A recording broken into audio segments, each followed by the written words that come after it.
Ning Lee has Rug Aggro. He's got Vendilion Click, Snapcaster Mage, Tarmogoyf, Grim Lavamancer. It looks like Rug Delver without the Delver. It is Rug Delverless Delver. He's also got Preordain. What's I don't know what just happened. Well, oh, he's just got to pick up all these cards. We're so he can attacking turn with a lot sideways. of goblins this game. This is a clogged board. So it looks like double Goblin Pile Driver attacking alongside a War Chief, a Mog War Marshal, and a Goblin Ringleader. Yeah, we are in a very well-developed board state already. We've got Jace on 5, but it's not going to be good enough. So for the second round in a row, a Jace that has ticked up just isn't good enough. So, or not in a row. I guess we had one earlier today that wasn't good enough. Sure.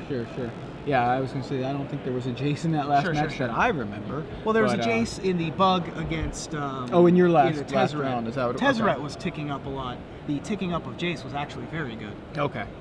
As it is wont to be. As it is wont to be. So we've got sideboards heading to now. Ning Lee has access to a couple of things out of his sideboard that would help him against the onslaught of goblins. Chief among them is Mind Harness. Yeah. Also, 2 more Grim Lavamancers to add to the 2 that he has main deck. An additional Fire Ice to add to the 2 that he has main deck. And Engineered Explosives. What do you think about Nature's Claim for Ether Vials? I noticed that. That's real iffy. I mean, it's only got the 1 target.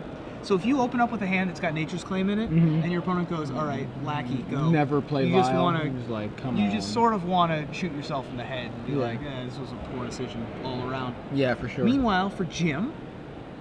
Yeah, Jim, taking a look here, he's got 3 copies of Red Elemental Blast, 3 copies of, oh, I'm sorry, I thought that was Pyro Blast, but it's Pyrokinesis. Pyrokinesis is actually very good too. Still, because his opponent's his deck has Tarmogoyfs and then a bunch of 1 toughness guys. Yeah.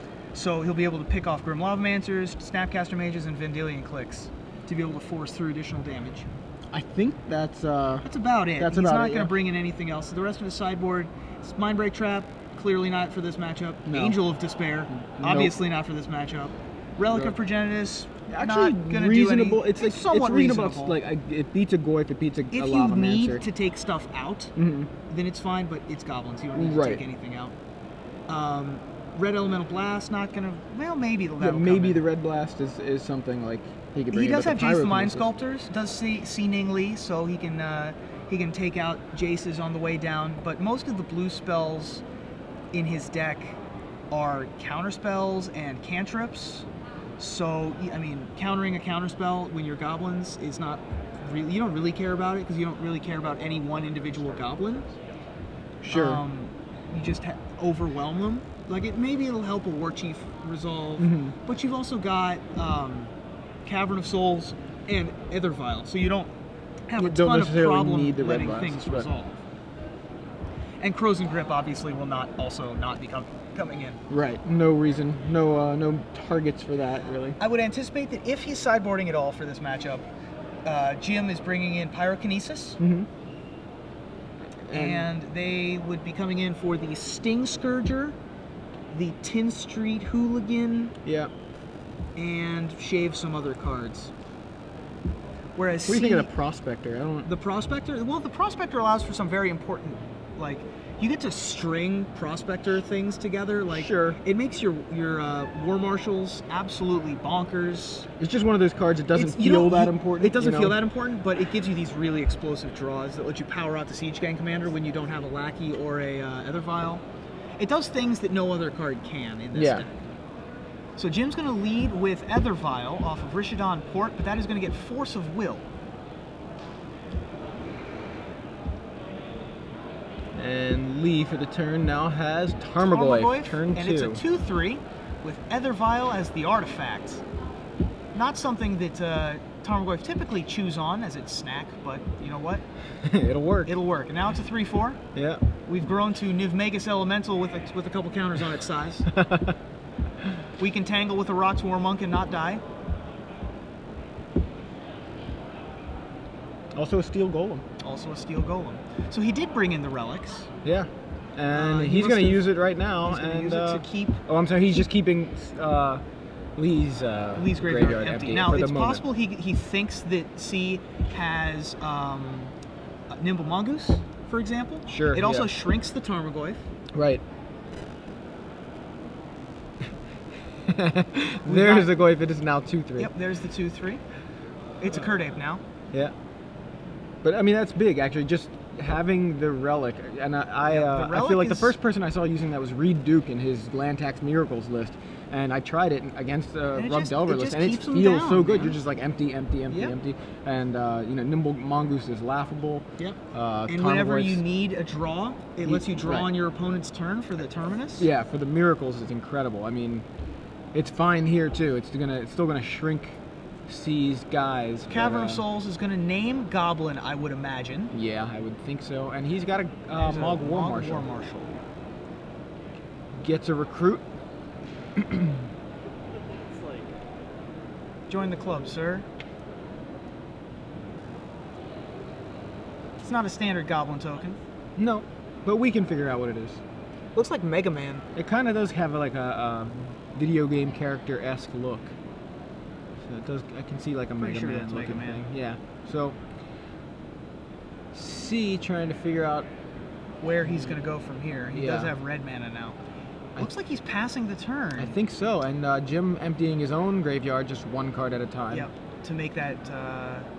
Oh, it's back to being a 2-3. It was a 1-2 for just a moment. Yeah. Then the War Marshal died, and boosted the Goyf yet again. So we've got land, creature in the graveyard. Jim plays a Taiga. There's the Taiga. Now the only 4 mana Ringleader. Yep, there's the Ringleader. The best card draw engine in Legacy, as I said last round. Hits Goblin, Goblin, Goblin. Woof. Draw 4 and dear. have a 2/2 haste. How do you like that? Oh my goodness. If anybody doubted me when I said that it was the best card draw engine in Legacy, yeah, listen. Jim may have questioned you earlier when he drew like 1 Goblin off of it. But even then, that very rarely happens. Yeah. How many Goblins is in this deck? All of them? Pretty much every... Everything but the Aether Vial, I think. And the land. 33 Goblins, is that right? Did I count that right? 33 Goblins. So over half your deck is Goblins. So most of the time you'll hit 2. And you already have a 2/2. Yep. And not only that, but it has haste. Yep. Swinging so this already. is going to stand in front of the Ringleader. He's going to attempt to shrink the Goyf, but in response, Fire Ice is going to essentially 3-for-1 Jim here, because the Tarmogoyf gets to stay alive with creature and instant in the bin. Nice play by C. Yep. And up to 3/4, taking out some lands. Yeah, Wasteland to deal with that cavern, and Jim is no longer currently able to cast uncounterable goblins. That's right. Now we've got a 3/4 Tarmogoyf, land instant creature. Yep. Jim will take 3. But he does have a hand chock full of little green men on little red cards. Yeah, how did you know? Well, we saw 4 of them. Yeah. And I can assume that the rest of his hand also is goblins. Yeah. I think 4 of them he kind probably of equals chock full. He probably didn't sideboard into Mindbreak Trap here. Probably I would doubt it. Taiga, tapped. Are we going to see Llanowar Elf? That was scary play you were talking about. No Llanowar. So there's a Lackey. Goblin Lackey instead.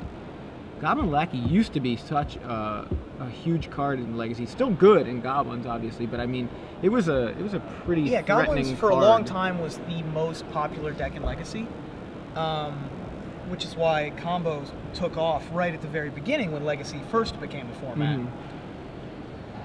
So Gem Palm Incinerator is going to cycle and attempt to pick off Grim Lavamancer. I believe C was thinking about countering that, but that is not counterable. Nope. Because it's a cycle ability. Yeah, uncounterable. Maybe not an uncounterable goblin, but an uncounterable damage source and draw. Right. So. And C is not running Stifle. He's running Spell Snare and Spell Pierce, 3 of each. Yeah, I guess technically it's counterable by Stifle, but not by the traditional counterspells. So Lavamancer goes to the yard, and creature leaves. Tarmogoyf remains a 3/4, but will likely remain back on defense here if C cannot find another creature. because Goblin Lackey threatening to take over the game if it ever connects even once. Just drop a ringleader into play, or even worse, a siege gang commander. Sure. All kinds of threats in Jim's hand. We don't know if he has the siege gang, but I know he has another ringleader. Yep. Another interesting thing here. Okay, so Jim's going to swing. Just gonna go. He must have some sort of answer. He's probably got another guy, either that or a burn spell. I mean, I think. Maybe he's waiting on the burn spell. This is a very suspicious attack if C has nothing. Yeah, either that or he's just not respecting the lackey. The lackey's going to basically generate upwards of 4 or 5 mana if it connects. So among the things that C Ning Lee could have are Vendilion Click, Snapcaster Mage, Fire Ice, which is exactly what he has. So it's going to go 1 and 1. And Lackey goes to the yard. We'll be packing up and heading out shortly. So if you have anything you'd like to get, Jim, now looks like we're going to go War Chief here, maybe? Or Matron? Post-combat War Chief, I imagine this is going to be a Matron. Yeah, this is a Matron. We'll be leaving shortly-ish. So if you would like to get anything from them, you should head over now. Almost certainly going to be. Yeah, it's a Matron. This will probably be going and getting another Lackey if it resolves. Tony DiTerlizzi, the artist on that card. I miss his artwork. It was very kind of very whimsical fantasy. Yeah. He did the artwork for the Spiderwick Chronicles books, which became a movie, of course, a few years ago. But I remember I bought a couple of the books because I just liked the artwork. I didn't read any of them, but can't tell what we got. Looks like a War Marshal to me. Yeah, I didn't quite get a look either. It went. I think that Jim's plan is to not try and land Lackey. He's just trying to keep playing guys until C concedes. Yeah. Succumbs to the onslaught. Goyf attacks. Matron goes ahead and chump blocks, and Relic removing a card from C's graveyard. Yep. One of the instants is going to go away. And Jim's actually going to just these are break the whole thing. No, Tarmogoyf doesn't die. It doesn't die. Oh wait, it got damage that turn. It got blocked by the Matron. That yeah, that was actually sweet. Yeah. Nice. So Goblin Matron trades with Tarmogoyf thanks to a Relic of Progenitus. Seems like a good trade. I would take that trade pretty much every time. Yeah. And Matron did get a War Marshal, by the way. 1 mana. There's a Skirk Prospector. So now you get to see how awesome Skirk Prospector is. Well, I mean, I've played with Skirk Prospector and Goblins. But he's going to pretty much just go off this turn. Sure. Because he's going to play Matron, which is going to be Dark Ritual. Cobble Ritual, I should say. Okay. It's Dark Ritual if you have a War Marshal or a War Chief in play. Because it costs 1 red and makes 3 red. Right. And but instead, it's just Pyretic. Mog War Marshal gets Spell Pierced. Yep. Spell Snared. Oh yeah, Spell Snare, sorry. C, I imagine, took out his Spell Pierces in this matchup. And Rishadan Port. Your green source. Yeah. C has no play. Jim using the mana denial available to him in Goblins. Goblins just has so many ways to attack you. It can attack your mana. It can attack your counter spells. If you're leaning too heavily on your mana, it takes it out from under you. If you're leaning too heavily on your counter spells, it takes them out from under you. And then it can just apply so much pressure. Yeah, and it's kind of an appealing deck. It's just because not a lot of decks do what Goblins can do. At least not in the consistent way that Goblins can do it. It's a mono-color deck. You know, for the most part. I know some people kind of splash here and there, but mostly it's just a red deck. So there we have War Chief. Swinging in with haste. A couple of Onslaught block favorites. Yes, I definitely played with both of those in Onslaught block era standard. Once again, Rishadan Port is going to tap down the green source. Yeah. Preordain from Ning Lee. Haven't seen that one in a little while. Oh yeah. He's running Preordain over Ponder, which is interesting. I'm not sure what the argument either way is. I know that Ponder allows you to see 1 more card, lets you look at 4 cards, whereas Preordain only lets you look at 3. And we got a Grim Lavamancer from C. Although he's not running Delver, so Ponder is not nearly as important. Not as good, yeah. Not as effective, or not as synergistic, I think, with the rest of the deck.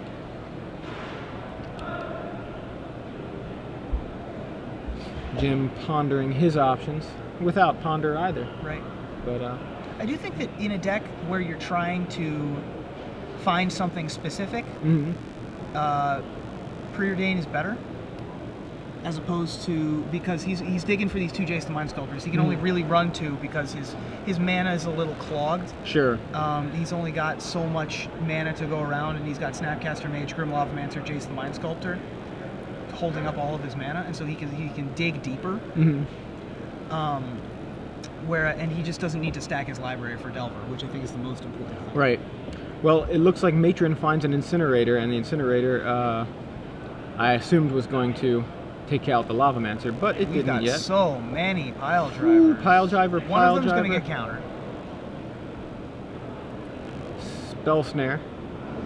So the converted mana cost of the card stays the same, even if it's cost less, 1 less to cast. Correct. From the War Chief. So just that is why the Spell Snare still was able to hit the Goblin Pile Driver. All of these creatures have haste. This Pile Driver will become a 7/2 if all of them attack. Yeah, and if I was content to, or if my plan was to get in with Pile Driver, you know, do what looks like Jim was doing, I may have used the Incinerator on the Lavamancer just to, just to rather than casting. Well, he can still do that. He's still got the Prospector to be able to sack off this Matron. It's not really doing too much. Right. I don't think any of the other creatures. So he can declare them all as attackers, then sack one to boost the Pile Driver, right? Yep. Now sack one, and then for the mana, and go ahead and cycle the Gem Palm Incinerator, take out the Lavamancer, hit you for so 7, 8, 9, 10. Yeah. Setting seemingly to 6 life.